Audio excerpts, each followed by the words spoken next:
नमस्ते। तुस दिखा दे हो न्यूज़ रूम 24 आवाज ते हूं पवन शर्मा। नवी सरकार ते लोकें दे मुद्दे एक नवे एपीसोड च तुंदा मता स्वागत। प्रोग्राम की पूरा दिखना, लाइक करना, शेयर करना। ये programme powered by Shri Sai Ram enterprises जेडे बंडर सीमेंट दे C&F ने कठुआ च और जी कन्नै ऐड चला दी होंगी उहदे च उंदा मोबाइल नंबर ते नाम भी दिता है, तुस उहदे पर कंटैक्ट कर सकते हो। सीमेंट अच्छा है, खास करिए ग्रामीण इलाके के लोग जेडे बड़े ज्यादा सीमेंट खरीदा दे। प्रोग्राम की अगे बढ़ाना है, इसलिए तुम पता है जो बार्डर पर माहौल चला दा, दोनों वकील जंग की तैयारी लगा दी है। होनी है नहीं होनी वो रब जानता, लेकिन बार्डर के लोगों का बुरा हाल है। फसल जल्दी कटने पवा दी है, जो बंकर बेचन कई जगह बंकर खराब हो जाते हैं, कई जगह बंकरें की सफाई चला दी है।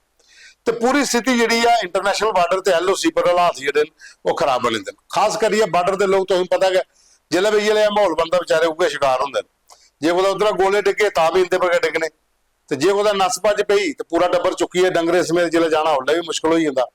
तो इसलिए यह मुद्दा चला रहा। नवे शहर भी सानू एक मैसेज आया था, नशहरे तो भी आया कि जेडे बंकर बनाए है सरकार ने, जो पुराने बंकर बने थे उनकी बड़ी मजबूती है, वो अजे थोड़ी अंदर ठंडे, लेकिन जेडे बंकर उस टाइम पर बने जिला सीज फायर वायलेशन बड़ा ज्यादा होंगे वो भी मजबूत ना। वो देखा जा तो भी जो मोटार शैल पाँदा वह असर नहीं होंगे। पर कुछ बंकर ऐसे बनी जाते हैं, वो जां तो नींदे हो जाते हैं जां फिर थले पहाड़ियां वाला जहां जिले बनाए गए उन्हें ध्यान नहीं रखा गया। मत सारे बंकरें च पानी जो पुजी जाता, लोग साफ करा दिन कढ़ा दिन। नवे शहर तो सू BJ सिंह होर ने चिप इन्हें भेजा कि मत सारे इलाके आरसपुरा सैक्टर के चकरोई कोला लीए अब्दुल्लिया तक उसे बंकरें की हालत बड़ी खस्ता है। तो सरकार की इसलिए जल्दी को जल्दी एक्शन लेना चाहिए, तो बंकरें की पूरी सफाई होनी चाहिए और जेडे बंकर को नींदे हो गए उनकी जगह नवे बंकर बनाने की प्रक्रिया जल्दी शुरू करनी चाहिए। दूआ नशहरे तो रवि चौधरी और भेजा कि लाम लड़ोका कंपलाई ये 3 इलाके ऐसे जिथे जेडे बंकर है जिंदे पास उन्हें तो कर ले मत सारे लोग ने जिंदे कोल बंकर नहीं है, क्योंकि जो निशानदेही होगी उस टाइम पर जिन्हें जिन्हें बंकर बनने ग्राएं के कम्यूनिटी बंकर भी हैं कि एक बंकर के 100 बंदा भी आई सकता। ये पुंछ अगर लोहर मंडी जाओ तो कम्यूनिटी बंकर बने दिन, तो नशहरे वाली साइड भी कम्यूनिटी बंकरें का एक आइडिया जिस 3-4 बंकर बने दिन, लेकिन वो आखते हैं कि घट ने चाहिए कि और बन। हूँ इस हालात ऐसे बने दिन, इस टाइम पर बंकर बनाने वाली प्रक्रिया भी अगर सरकार शुरू कर दी है तो जल्दी को जल्दी करे, ताकि कल की अगर हालात ज्यादा खराब होंगे तो लोगों की जान बचाई जा सके। ये 2 मेन मुद्दे है जो इसलिए बार्डर वाली पक्की दे। फसल लोग समेटा दिन काम लगे दा उथे, लेकिन लोग डरे दिन सहमे दिन की कोई जंग लगी तो पूरे टब्बरा समेत डंगरे समेत पतिया पलायन करना, क्योंकि बड़े सारी बारी अगे भी भाणा पेदियां भावें 65 की 71 की 47 की। कारगिल के टाइम पर भी हालात खराब होए, उल्ले भी लोग जो अपने घर छड्डी आए। फिर जिले कई बारी और ऑपरेशन चले जिते शैलिंग ज्यादा होंगी तो भी लोग माइग्रेट होंगे, तो बार्डर वाले की हालत बड़ी ज्यादा दुखी होंगी है। हर बारी आदमी 5 मरले का प्लाट पिछा दे के वो कागजें च गए तो होया कोई नहीं है। थोड़े जे लोगों की स्वर्गीय मदन लाल शर्मा और एफर्ट्स करिए तो अखनूर के दुआए है, बाकी आखो तो बाकी बगा के कख भी नहीं जे अजे हवा च गौडी आ दिन सारे जो 5 मरले का प्लाट है और कोई नहीं थोड़े हैं। So wet it down, get your money up. I put money down. Turn to us. We're dealing with things you ain't seen before. We're feeling the फर्क नजर आएगा, वंडर सीमेंट फर्क नजर आएगा। plenty happens in this bitch. I'm out work. Wonder cement use करो। खैर चलने अगे उहदे बाद एक होर साडे कोल मुद्दा भेजे दा, यह है खौड़ ब्लाक का कि कयूर मनोआ कठाड़ ये 3 ग्रां हैं जिन्हें बड़े बारी सानू मैसेज लिखा कि इत्थे एक SRTC बस शुरू की जा। तो कैबिनेट मंत्री सतीश शर्मा होरें जो ट्रांसपोर्ट मंत्री हूँ उत्थे बस सर्विस शुरू करी है, जी कयूर मनोआ कठाड़ जो मैरा मांदरा च इलाके पहुंचते हैं इंदे आस्ते बस जी सवेरे 8:30 बजे उतों निकलेगी अखनूर वास्ते तो 11:30 बजे कन्नै अखनूर पुजेगी। ये मत सारे इलाके कवर करते आएगी, जिहदे कम से कम भी कोई 30 तो 40 ग्राम पाते हैं ऐसे पंचायतें ने जिन्हें लोगों पहले गड्डी का साधन नहीं है। तो SRTC बस शुरू हुई है, ये लोग जो काफ़ी खुश ने, उन्हें फोटो भी भेजे दिन और थैंक्स करा दिन साड़ा भी तो मंत्री होंगे भी कि तुम साढ़े मुद्दे चुके। दूआ ने लिखे कि शामी 3 बजे अखनूर का गड्डी चलेगी परतिए ग्राम वापस। मतलब लोगों की सवेरे इं पहले निकले पौधा घर तो बड़ी लेट पुजते, अगर 8:30 बजे ग्राम का गड्डी निकली है तो टाइम के लोग जो अपने काम काजें पुज सकते। उसके बाद एक BDO साहब अलिन शर्मा जेडे आल JNK पंचायत कॉन्फ्रेंस दिन उन्हें भी सरकार पर काफ़ी ज़्यादा परार किया। उन्हें आख्या कि पंच सरपंच DDC BDC जिन्ने भी लोग हैं हूँ सरकार ने एक अपैक्स बजट आस्ते कैपैक्स बजट आस्ते एक लैटर कढ़ी है, वो तहत उन्हें आख्या कि उन्हें डिसीजन जो MLA लैणगे ਇਸ ਕਿਹੜੇ ਬਜਟ 'ਚ ਜਿਹੜਾ ਪੰਚੇ ਸਰਪੰਚੇ ਦਾ ਬਜਟ ਆ ਉਹਦੇ 'ਚ ਐਮਐਲਏ ਸ਼ਾਮਲ ਕਰ ਲਏ, ਜਿਹਦੇ ਬਾਰੇ ਇਹਨੇ ਨਾਰਾਜ਼ਗੀ ਜਤਾਈ ਹੈ। ਇਹਨੇ ਆਖਿਆ ਹੈ ਕਿ ਕਮ ਸੇ ਕਮ ਵੀ ਜਿਹੜਾ ਕਪੈਕਸ ਬਜਟ ਤੋਂ 29 ਤਰੀਕ ਦੀ ਡੇਟ ਅੱਜ ਬੈਠਕ ਵੀ ਕੀਤੀ ਹੈ ਡਿਪਟੀ ਸੀਐਮ ਸੁਰਿੰਦਰ ਚੌਧਰੀ ਹੋਣੇ ਨਾਲ ਡੇਬਲ, ਉਹਦੇ ਉੱਪਰ ਉਹਨੇ ਨਾਰਾਜ਼ਗੀ ਕੀਤੀ ਹੈ ਕਿ ਐਮਐਲਏ ਕੀ ਨਾਲ 'ਚ ਸ਼ਾਮਿਲ ਕਿਉਂ ਕਰਨਾ। ਇਹ ਇੱਕ ਜਿਹੜਾ ਅਮੈਂਡਮੈਂਟ ਆ ਪੰਚਾਇਤੀ ਰਾਜ ਐਕਟ ਆ ਉਹਦੇ 'ਚ ਐਮਐਲਏ ਨਹੀਂ ਹੁੰਦਾ, ਉਹਦੇ 'ਚ ਸਰਪੰਚ, ਪੰਚ, ਬੀਡੀਸੀ, ਡੀਡੀਸੀ ਇਹ ਲੋਕ ਹੁੰਦੇ ਨੇ। ਇਸ ਲਈ ਪੰਚ ਵੀ ਨਹੀਂ ਹੈ, ਸਰਪੰਚ ਵੀ ਨਹੀਂ ਹੈ, ਬੀਡੀਸੀ ਵੀ ਨਹੀਂ ਹੈ, ਲੇਕਿन ਡੀਡੀसी अजे भी वर्किंग च ने। तो इस करिए एमएलए की किहड़े टैक्स बजट दे विच शामिल नहीं कीते, उन्हें की इहदे च अधिकार नहीं मिलना चाहिए कि एकड़ा पैसा वो खर्चन, लेकिन सरकार करा दी है। तो उहदे उन्हें आख्या कि मेरे दे खमियाजे भुगतने पौने, असें प्रोटेस्ट पर भी जाना। ये तो वीडियो भी उन्हें भेजा, तुसें पूरा वीडियो जिहड़ा सुनो दा। नमस्कार, आदाब, सत श्री अकाल। मैं Anil Sharma, president all Jammu and Kashmir panchayat conference. आज बड़े इम्पॉर्टेंट विषय पे ज़रूरी सूचना अपने साथियों को देना चाहता हूं जो कि पंचायती राज इंस्टीट्यूशन के साथ वाबस्ता हैं।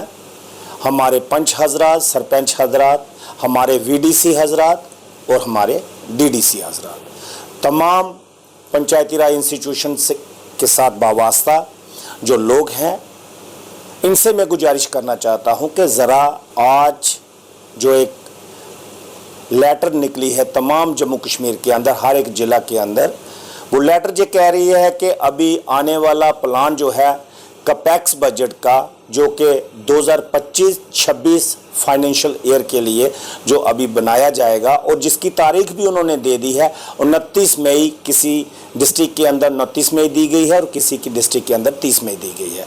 अभी मेरे पास कापी जो है वो पहुंची है और उसमें जो साफ तौर पर लिखा है कि इस प्लान को फाइनलाइज करने के लिए ऑनरेबल एमएलए को भी बीच रखा गया है, जो कि हमारा पंचायती राज एक्ट 1989 के तहत सरासर इलीगल है, गलत है। लेजिस्लेचर कोई भी पंचायती राज इंस्टीट्यूशन के अमाउंट पे कोई भी किसी किस्म की पावर्स नहीं उनके पास है कि वो उसका प्लान बनाए। हमारा पीआरआर का चाहे प्लान हो, चाहे कपैक्स का प्लान हो, चाहे वो हमारा जिला समिति का हो, चाहे हमारा ब्लॉक समिति का हो, क्योंकि इस वक्त पंचायतें जो है पंच और सरपंच नहीं हैं, क्योंकि पंचायतें डिज़ाल्व हो चुकी हैं, तकरीबन 1 साल से ज़्यादा का अरसा हो चुका है, और हमारे ब्लॉक डेवलपमेंट काउंसिल जो है वो भी डिज़ाल्व हो चुकी हैं, उसमें भी 1 साल के करीब का अरसा मुकम्मल हो चुका है।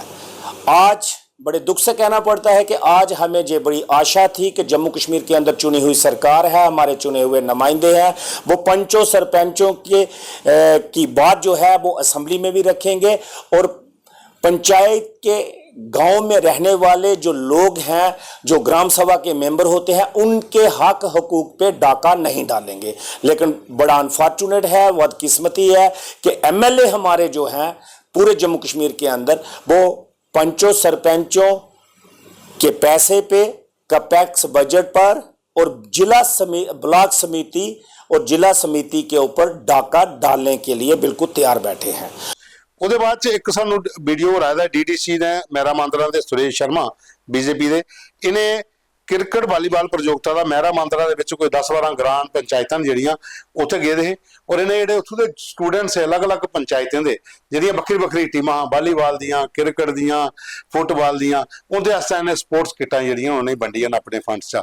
ਔਰ ਉਹ ਬੱਚੇ ਜਿਹੜੇ ਨੇ, ਕਿਉਂਕਿ ਇਸ ਲਈ ਤੁਹਾਨੂੰ ਪਤਾ ਮੈਕਸਿਮਮ ਲੋਕ ਜਿਹੜੇ ਨੇ ਚਿੱਟੇ ਵਾਲੀ ਵੱਖੀ ਜ਼ਿਆਦਾ ਦੌੜਦੇ, ਤੇ ਗ੍ਰਾਮ ਪਿੰਡੇ 'ਚ ਪੰਚਾਇਤਾਂ ਦੇ ਵਿੱਚ ਅਗਰ ਮਿਨੀ ਸਟੇਡੀਅਮ ਬਣ, ਸਕੂਲ ਦੀਆਂ ਗਰਾਊਂਡਾਂ ਹੋਣ, ਤਾਂ ਉਹਨੇ ਕਿੱਟਾਂ ਅਗਰ ਮਿਲੀ ਜਾਣ ਤਾਂ ਬੱਚੇ खेल ही सकते हैं। इस करिए उन्हें आख्या कि जिन्ने भी यूथ हैं वो नशे को दूर रहन, सारी कोशिश होगी नहीं किटां प्रोवाइड करके, और ये बाकी लोगों उनका वेलकम भी किया कि उन्हें एक स्टैप चुकया। और ये होना भी चाहिए ग्राम पिंडे मैक्सिमम इलाके जोड़े ऐसे जिसे यूथ की नशे को दूर रखना है, तो उन्हें स्पोर्ट्स किटां दो, उन्हें स्पोर्ट्स दी छोटी छोटी ग्राउंडा दो, मिनी स्टेडियम बनाओ, इंफ्रास्ट्रक्चर पूरा दो, ताकि बच्चे उस बक्खी लगे रहन, चिट्टे वाली बक्खी नहीं जान। और सारा यूथ जोड़ा है देश का भविख भी है, तो इस करिए इनकी बक्खी ज्यादा ध्यान देने की जरूरत है। भारत माता की जय। पता लग गया नौजवान बैठे थे, क्रिकेट की टीम आई हुई है। भारत माता की जय। पिछले साल मैं इत्थे आया था, इत्थे एक पंचायत महरा मांदरिया का एक कार्यक्रम हाँ, ਉਹਦੇ ਚ मैं आया था, तो मिगी इत्थे बहुत सारे महरा मांदरिया की टीम के जोड़े सदस्य है वो मिले। उन्हें एक डिमांड दी कि असी स्पोर्ट्स किट जड़ियां वो दो, बड़ी अच्छी उन्हें डिमांड दी ते मिगी भी आइडिया होया तो मैं आख्या कि क्यों नहीं मेरे अंडर जिहड़ियां भी पंचायतां दोने ब्लाकां आउंदियां 18 पंचायतें दा मैं नुमाइंदा क्यों नहीं हर पंचायत में किटां दित्तियां जान। तो मैं उनके कन्नै वायदा करिए गया मैं आख्या जिहड़ा मैं बच्चू नवा प्लान बनाना है ਉਹਦੇ ਵਿੱਚ मैं जरूर तुसीं किटां ਜਿਹੜੀਆਂ देंग और दोने ब्लाके वास्ते मैं अपने डीडीसी कंपोनेंट ਵਿੱਚ 8 ਲੱਖ ਰੁਪਇਆ ਜਿਹੜਾ स्पोर्ट्स किटें वास्ते ਜਿਹੜਾ ਦਿੱਤਾ। चढ़ाई दे कन्ने कन्ने स्पोर्ट्समैनशिप भी होनी चाहिए जिहदे कन्नै तुहाडी सेहत भी अच्छी रहे और जेड़े कोई गलत सोसाइटी च साढ़े बच्चे चलिए साढ़े के समाज दे कुसै दा निक्का भरा कुसै दा बड्डा भरा ਉਹਦੇ ਉੱਪਰ ਜ਼ਰੂਰ ਅਸ ਚਿੰਤਾ ਕਰਚੇ ਬਈਏ ਉसी ਜ਼ਰੂਰ ਅਸ ਕੋਸ਼ਿਸ਼ ਕਰਚੇ ਉਸ ਰਸਤੇ ਜਾ ਕੱਢੀਏ ਵਾਪਸ।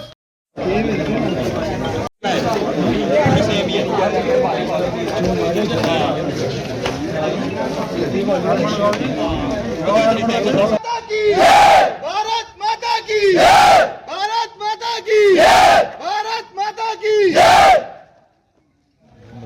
ਹੁਣ ਇੱਕ ਮੁੱਦਾ ਸਾਡੇ ਕੋਲ ਹੋਰ ਆਇਆ ਇਹ ਨੇ ਸਤਨਾਮ ਸਿੰਘ ਹੋਰ ਨੇ ਰਾਮਗੜ੍ਹ ਤੋਂ ਇਹ ਆਖਦੇ ਨੇ ਕਿ ਮਤੇ ਸਾਰੇ ਇੱਥੇ ਜਿਹੜਾ ਕੰਮ ਚੱਲਦਾ ਗਵਰਨਮੈਂਟ ਦਾ ਜਿਹੜੀਆਂ ਰੋਡ ਸ਼ੋਡ ਬਣਾਈ ਦੀਆਂ ਜਿਹੜੇ ਬਾਰਡਰ ਰੋਡ ਨੇ ਉਹਦੀ ਹਾਲਤ ਕਈਆਂ ਦੀ ਬੜੀ ਜ਼ਿਆਦਾ ਖਸਤਾ ਹੋਈ ਜਿਹੜੇ ਮੇਨ ਰੋਡ ਨੇ ਉਹ ਠੀਕ ਨੇ ਜਿਹੜੇ ਲਿੰਕ ਰੋਡ ਨੇ ਉਹਦੀ ਬੜੀ ਖਸਤਾ ਹਾਲਤ ਹੈ ਤੇ ਕੱਲ ਕੀ ਨਸ ਭੱਜ ਪਾਉਂਦੀ ਹੈ ਲੋਕਾਂ ਦੇ ਪਿੰਡੇ ਨਸਨੇ ਪਾਉਂਦਾ ਜਿਹੜੇ ਲਿੰਕ ਰੋਡ ਨੇ ਉਹਦੀ ਮੁਰੰਮਤ ਨਹੀਂ ਹੋਈ ਦੀ ਕਈ ਪੁਲੀਆਂ ਟੁੱਟੀ ਦੀਆਂ ਨੇ ਕਈ ਜਗ੍ਹਾ ਪਰ ਖਾਲ ਨੇ ਪਾਣੀ ਦੇ ਜਿਹੜੇ ਬਿਜਲੀ ਦੇ ਜਿਹੜੇ ਖਾਲ ਹੁੰਦੇ ਨੇ ਪਾਣੀ ਵਾਸਤੇ ਜਿਹੜੇ ਜਾਂਦੇ ਨੇ ਇਰੀਗੇਸ਼ਨ ਵਾਸਤੇ ਉਹ ਟੁੱਟੀ ਜਾਂਦੇ ਉਹਦਾ ਪਾਣੀ ਰੋਡ ਪਰ ਵਾਲਾ ਤੇ ਜੇ ਕੋਦਾ ਕੱਲ ਕੀ ਭਾਣ ਪਾਉਂਦੀ ਹੈ ਤੇ ਨਿਕਲਣਾ ਮੁਸ਼ਕਲ ਹੋ ਜਾਣਾ ਗੱਡੀਆਂ ਟਾਂਗੇ ਕੱਢਣਾ ਮੁਸ਼ਕਲ ਹੋ ਜਾਣਾ ਦਲਦਲ ਬੜੀ ਜ਼ਿਆਦਾ ਉਸ ਇਲਾਕੇ 'ਚ ਹੋਈ ਜਾਣੀ ਹੈ। ਇਸ ਕਰੀਏ ਸਰਕਾਰ ਜਿਹੜੀ ਹੈ ਖਾਸ ਕਰੀਏ ਰਾਮਗੜ੍ਹ ਵਿਜੇਪੁਰ ਅਰਨੀਏ ਵਾਲੀ ਸਾਈਡ ਪਰ जिन्हें भी बार्डर रोडिंग करना छोटे लिंक मिलते हैं किराए दे उनकी भी मुरम्मत जल्दी को जल्दी कराई लो। ये साढ़े अज के प्रोग्राम के मुद्दे फोटो वीडियो जो आए खबर के कैप्शन के WhatsApp नंबर दिता है ये पर तुम अपने मुद्दे फोटो वीडियो भेजने कल फी मिल गए। ये programme sponsored by Shri Sai Ram enterprises जेडे बंडर सीमेंट के C&F ने कठुआ च। तो मता धन्यवाद।